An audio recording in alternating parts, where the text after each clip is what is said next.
that this is going to make rich people much richer, and at the same time not actually stopping the public health crisis.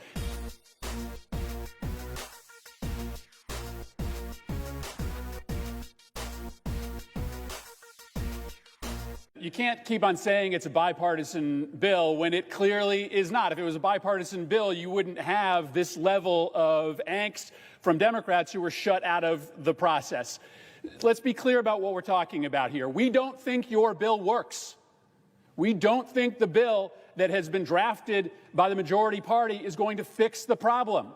This is a policy disagreement, and I have an obligation as a representative of my state to stand up and say when I don't think a $2 trillion bill is going to fix the problem. It may make a lot of people rich, but it doesn't have the resources in it today to take care of the most vulnerable in this country, and it's not going to do the primary job at hand, which is to stop the virus.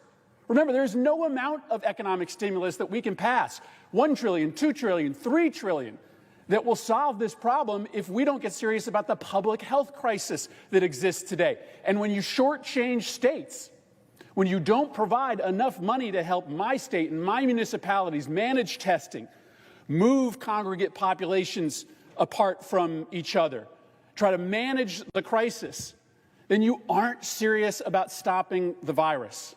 And so, yes, one of the outstanding issues in this bill is that we think we need more funding for the states and municipalities that are on the front lines of fighting the virus.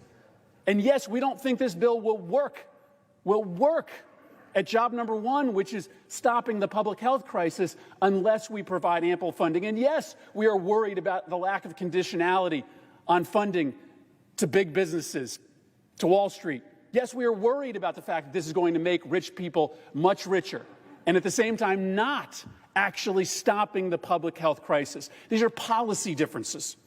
And instead of coming down here and having show vote after show vote, we should be sitting together and trying to resolve differences that, frankly, I don't think are so large that they can't be solved within the next several hours.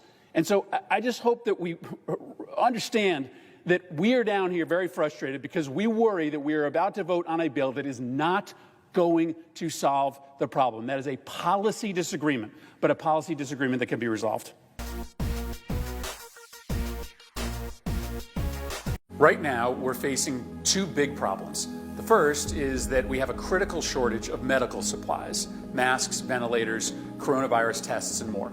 But the second and potentially even bigger problem is that all 50 states and thousands of hospitals are being forced to fight against each other in a bidding war for these scarce supplies. And in some cases, as governors and hospitals are desperately trying to find suppliers, they're spending precious time trying to figure out which ones are legitimate and which ones are scam artists.